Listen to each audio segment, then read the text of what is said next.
یہ کون لوگ ہے؟ جواب ملے گا تم کھایا کرتے تھے، تم پیا کرتے تھے، یا روزے رکھا کرتے تھے، روزہ رکھنے والے لوگ ہیں۔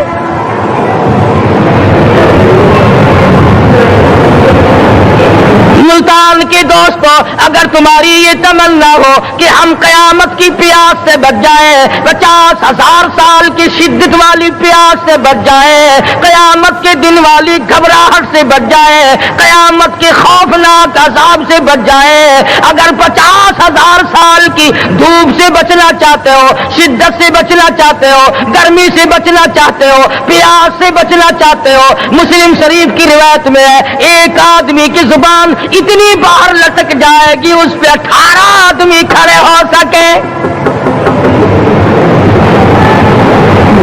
ان تمام پیاسوں سے، گھبراہٹوں سے اگر بچنا چاہتے ہو، اتنی شدید گھبراہٹ آئے گی، اتنا سخت ماحول بن جائے گا۔ قرآن کریم کہتا ہے یا ایھا الناس اتقوا ربکم، ڈرو اپنے پروردگار سے جتنے تمہیں آنکھیں دی، اتقوا ربکم، ڈرو اس پروردگار سے جس نے زبان دی، اتقوا ربکم، ڈرو اس پروردگار سے جس نے اولاد دی، اتقوا ربکم، ڈرو اس پروردگار سے جس نے کاروبار دیا، ڈرو اس پروردگار سے جس نے ہاتھ دیے، جس نے پیر دیے۔ فرمایا اتقوا ربکم ان زلزلۃ الساعۃ شیء عظیم، اتنا سخت گھبراہٹ ہوگا قیامت کے دن۔ نبی کریم صلی اللہ علیہ وسلم نے فرمایا اگر کوئی اس پیاس سے بچنا چاہتا ہے، اس گھبراہٹ سے بچنا چاہتا ہے، تو ایک ہی صورت ہے کہ وہ رمضان کے روزے رکھا کرے۔ حدیث میں آتا ہے کہ قیامت کے دن اللہ پاک جل شان ہو عرش عظیم کے سائے میں کچھ لوگوں کو دسترخوان پہ بٹھا کر کھانا کھلائیں گے۔ اس تباہ کاریوں والے دن، پریشان حال والے دن، جس دن یہ حال ہو، فرمایا یوم یفر المرء من اخیہ وامہ وابیہ وصاحبتہ وبنیہ، اما ابا بیوی اولاد کوئی بھی کام آنے کو تیار نہیں۔ حالات اس طرح سے دگرگوں بن جائیں گے۔ فرمایا کلا اذا بلغت التراقی وقیل من راق وظن انہ الفراق والتفت الساق بالساق الى ربک یومئذ المساق۔ فرمایا موت تمہارا کام آ کر تمام کر دے گی، یہ ہاتھ کام نہ کریں گے، یہ آنکھ کام نہ کریں گی، یہ پیر کام نہ کریں گے، یہ دل و دماغ نکما ہو جائے گا، یہ بیوی بچے کام نہ آئیں گے، یہ دھن دولت کام نہ آئے گی، تمام کا تمام نظام کائنات بیکار ہو جائے گا۔ تو خداوند کریم نے رمضان المبارک کے ساتھ ساتھ شب قدر کی حج کی رات عطا فرمائی اور یوں فرمایا اے میرے محبوب آپ رویا نہ کریں، آپ غم زدہ نہ ہو، آپ پریشان حال نہ رہا کریں، میں نے تیری امت پہ کرم کر دیا، ایک رات ایسی عطا کر دی جو 1000 مہینوں سے بہتر ہے۔ اور قرآن کریم پڑھنے کا لطف میں اور آپ کیا جانے۔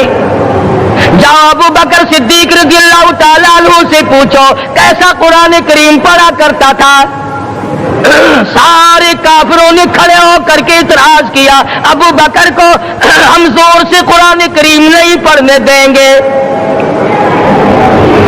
ابو بکر قرآن پڑھتا ہے، ہماری عورتیں پر اثر انداز ہوتا ہے، ہمارے بچوں پہ اثر ہوتا ہے، اور مکے کے کافروں کا یہ بیان ہے کہ جب صدیق اکبر قرآن پڑھتا تھا پہاڑ لرز جایا کرتے تھے۔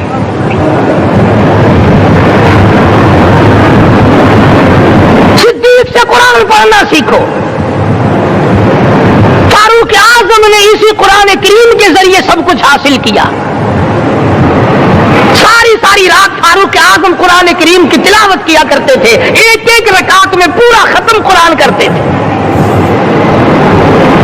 آج تو یہ باتیں کہانی نظر آتی ہیں۔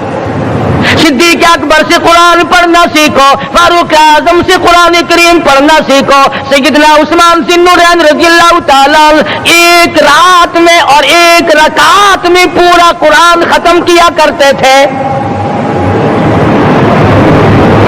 نبی کا دوہرا داماد عثمان ذی النورین،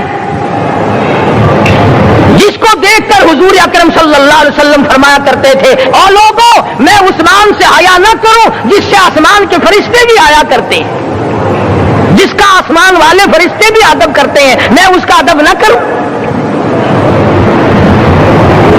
سیدنا علی مرتضیٰ رضی اللہ تعالی عنہ ایسا قرآن کریم پڑھا کرتے تھے، سارا زمانہ شاہد ہے، سارا زمانہ گواہ ہے کہ جب وضو کرتے رنگ پیلا پڑ جاتا، مسجد میں قدم رکھتے بے ہوش ہو جاتے۔ کسی نے پوچھا امیر المومنین کیا بات ہے؟ فرمانے لگے اللہ کے دربار میں کھڑا ہونے لگا ہوں، ڈرتا ہوں کوئی بے ادبی نہ ہو جائے۔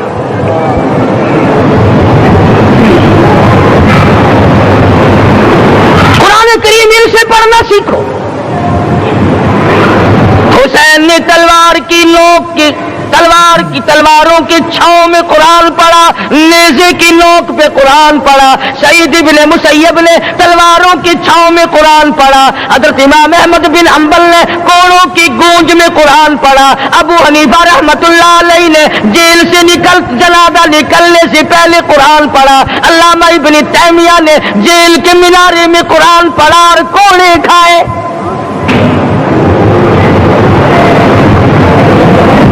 تم بھی قرآن پڑھتے ہو، جب کوئی مر جائے نا پھر قرآن پڑھتے ہیں، اور وہ بھی صحیح سالم پورا نہیں ہوتا۔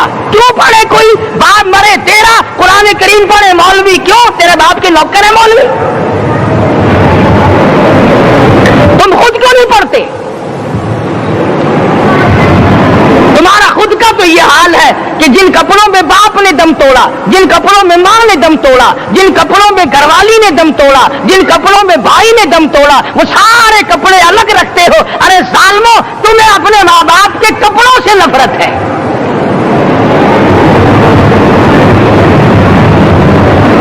باپ کی دکان سے نفرت تو نہیں، باپ کی چارپائی سے بڑی نفرت ہے۔ جس بستر پہ باپ دم توڑے تم اس بستر کو نہیں استعمال کرتے۔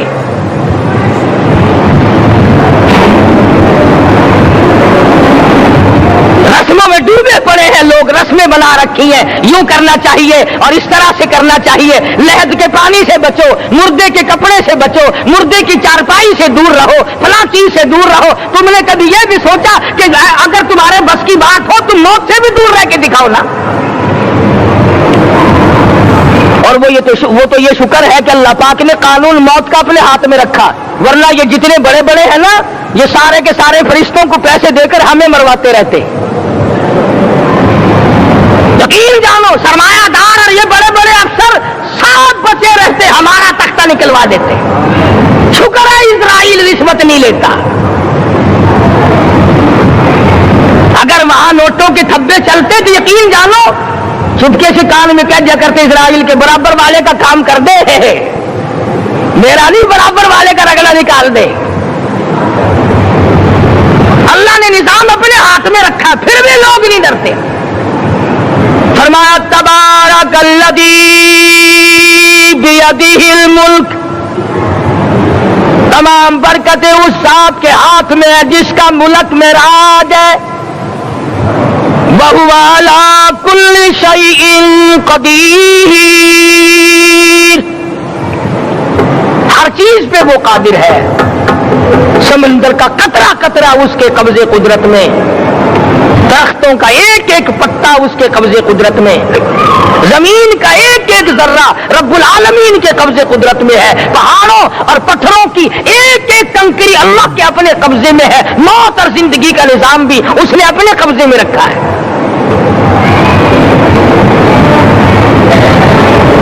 قرآن کریم ان سے پڑھنا سیکھو اگر کسی نے پڑھنا ہے۔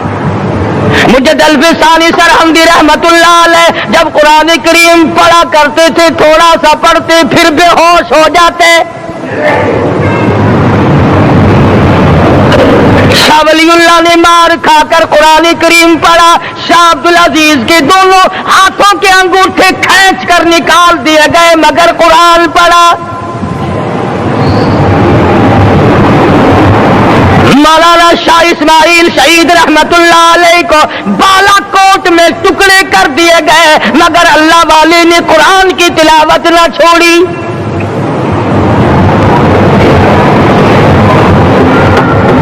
ان حضرات نے قرآن پڑھا ہے۔ ہمیں اگر قرآن کی لذت آ جائے، قرآن کریم کا مزہ معلوم ہو جائے، حلاوت معلوم ہو جائے، ہم تمام زندگی تلاوت ہی کرتے رہیں۔ حضرت لاہوری رحمت اللہ علیہ رات دن تلاوت کیا کرتے تھے۔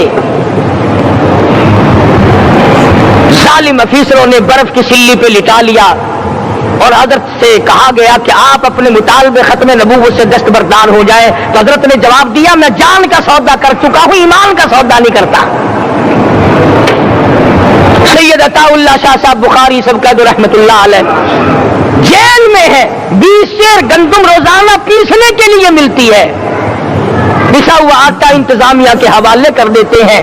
حیران ہے انتظامیہ، کس وقت چکی چلاتا ہے بخاری، کس وقت پیستا ہے، یہ تو قرآن پڑھتا رہتا ہے۔ سپرڈنٹ جیل نے چھاپا مار کر دیکھا، پچھلی رات کو قرآن کریم بیٹھا ہوا بخاری پڑھ رہا ہے، سورت یوسف کی تلاوت ہو رہی ہے، چکی خود بخود چل رہی ہے، دانے خود بخود اٹھ کر چکی میں پڑھ رہے ہیں۔ یہ حضرات تھے جنہوں نے قرآن مجید لذتوں کے ساتھ پڑھا۔ قاضی علم الدین نے پھانسی کی کوٹڑی میں رات دن قرآن کی تلاوت کر کر کے حضور اکرم صلی اللہ علیہ وسلم کا روزانہ دیدار کیا۔ سلطان نور الدین زنگی رحمت اللہ علیہ ہر جمعرات کو پورا قرآن ختم کرتا تھا اور 1000 دفعہ درود شریف پڑھا کرتا تھا۔ مدنی کریم صلی اللہ علیہ وسلم کا خواب میں 12 دیدار کیا کرتا تھا۔ سلطان عالمگیر رحمت اللہ علیہ مغلیہ خاندان کا چشم و چراغ ہے، بادشاہ وقت ہے، قرآن مجید کا حافظ بھی تھا، مفسر بھی تھا، اور مدنی کریم صلی اللہ علیہ وسلم کی 5000 حدیث پاک عالمگیر بادشاہ کو زبانی یاد تھی۔ اور اتنا اچھا مسلمان آدمی تھا کہ ساری زندگی میں تہجد کی نماز قضا نہیں کی، ساری زندگی میں۔ بادشاہ تہجد پڑھا کرتے تھے، آج تم 2 ٹکے کے آدمی تہجد نہیں پڑھتے۔ یہی وجہ ہے کہ ہم آج کافروں کے سامنے مرغوب ہیں، مغلوب ہیں، ان سے دبے ہوئے ہیں۔ کبھی اسرائیل فلسطینیوں کو مارتا ہے، کبھی لبنان کو مارتا ہے، کبھی شام پہ چڑھائی کرتا ہے۔ یہی وجہ ہے ہم نے قرآن چھوڑا، اللہ پاک نے اپنی رحمت کی چادر ہمارے سر سے اتار لی۔ قرآن کریم کی لذت ان لوگوں کو ملی جنہوں نے ہر موڑ پہ تلاوت کی۔ صحابہ اکرام رضوان اللہ تعالی علیہ مجمعین میں سے ایک رات ایسی آئی، حضور صلی اللہ علیہ وسلم نے فرمایا کہ آج ہماری پہرے داری کون کرے گا؟ 2 انصاری جوان اٹھے اور وہ کہنے لگے کہ ہم کریں گے۔ چنانچہ حضور صلی اللہ علیہ وسلم نے ان کو پہرے دار بنا دیا۔ کمال کی زندگی صحابہ کرام کی، کوئی کسی کی کوٹھی کی چوکیداری کرے گا، کوئی کسی کے بنگلے کی چوکیداری کرے گا، کوئی غلہ منڈی کی چوکیداری کرے گا، کوئی سبزی منڈی میں چوکیداری کرے گا، کوئی کپڑا مارکیٹ میں چوکیداری کرے گا، کوئی لوہا مارکیٹ میں چوکیداری کرے گا۔ یہ انصاری جوان کتنے خوش نصیب ہے جو کالے کملے والے کے لشکر کی چوکیداری کر رہے ہیں۔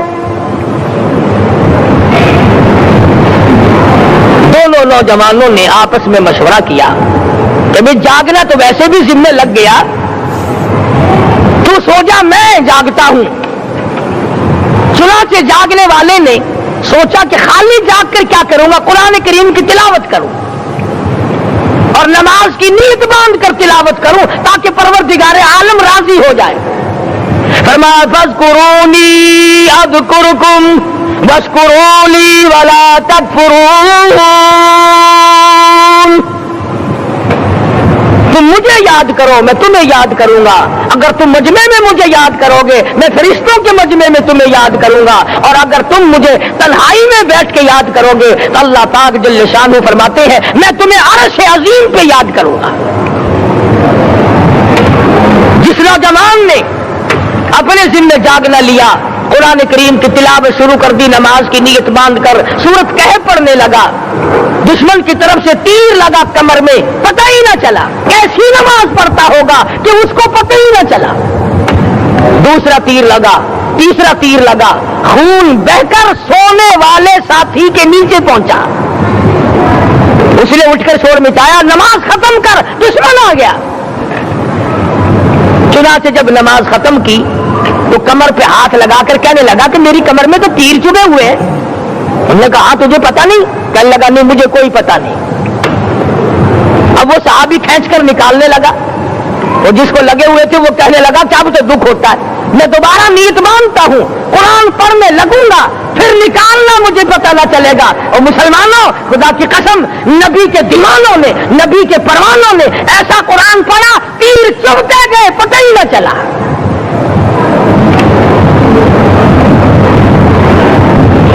میرے نبی تیرے نبی ساری کائنات کے نبی, عرشیوں کے نبی, فرشیوں کے نبی مدنی کریم صلی اللہ علیہ وسلم نے ایک ایک وقت میں 15 دن درختوں کے پتے چبا کر خدا کا قرآن پڑھا. آج ہم لوگ مکھن کھا کر قرآن نہیں پڑھتے.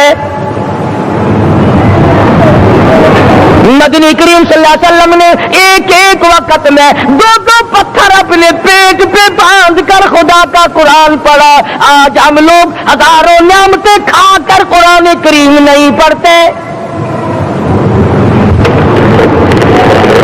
سیدہ عائشہ صدیقہ رضی اللہ تعالی عنہا فرماتی ہیں کہ جب رمضان کا چاند نظر آتا تو حضور صلی اللہ علیہ وسلم کا رنگ پیلا پڑ جاتا, دعا میں عاجزی بڑھ جاتی, رکعات لمبی ہو جاتی, سجدے لمبے ہو جاتے, اللہ سے مانگنا بڑھ جاتا.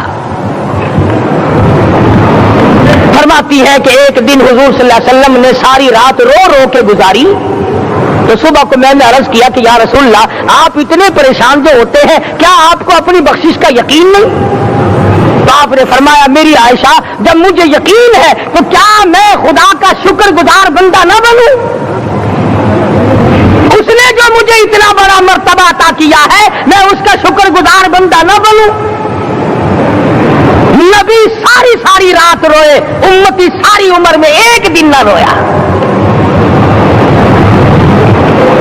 فرمایا ان تعذبهم فإنهم عبادك, ان تعذبهم فإنهم عبادك وإن تغفر لهم فإنك أنت العزيز الحكيم. ساری رات گزار دی اسی آیت کو تلاوت کرتے کرتے محمد عربی صلی اللہ علیہ وسلم نے, او میرے رب اگر تو ان کو عذاب دے تو یہ تیرے بندے ہیں, اور اگر معاف کر دے گا تو تیرے خزانے میں کوئی کمی نہیں. وَإِن تَغْفِرْ لَهُمْ فَإِنَّكَ أَنْتَ الْعَزِيزُ الْحَكِيمُ. تو بخشنے والا ہے, تو غالب اور حکمتوں کا مالک ہے, تیرے یہاں کون سی کمی آ جائے گی؟ صحابہ کرام تو جیا کرتے تھے اسی کے سہارے سے.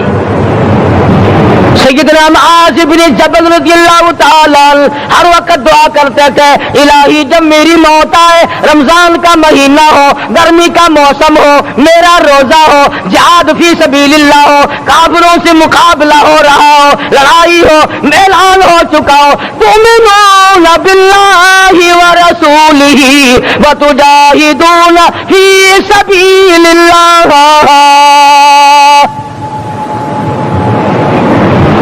حضرت معاذ دعا کرتے ہیں کہ میں تو یہ دعا کرتا ہوں کہ گرمی ہو میرا روزہ ہو کفار سے مقابلہ ہو وہ میرے ٹکڑے کر دیں میری زبان کاٹ دے تیری عدالت ہو میری پیشی ہو جب میرا خدا پوچھے معاذ دنیا سے کیا لایا عرض کروں الہی زبان کٹا کے آیا ہوں روزہ رکھ کر آیا ہوں ارادہ یہ ہے کہ تیرے محبوب کے حوض کوثر سے روزہ افطار کروں گا آج قوم کھلے بندوں کھاتی پھرتی ہے انہیں شب قدر کا کیا پتا انہیں لیلۃ القدر کا کیا پتا انہیں رمضان مبارک کی بابرکت گھڑیوں کا کیا پتا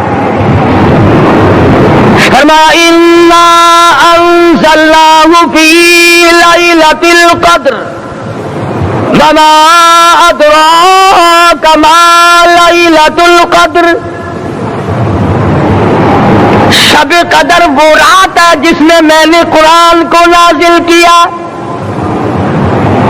جمہور علماء کے نزدیک آج کی رات ہے وہ جس میں قرآن کریم نازل ہوا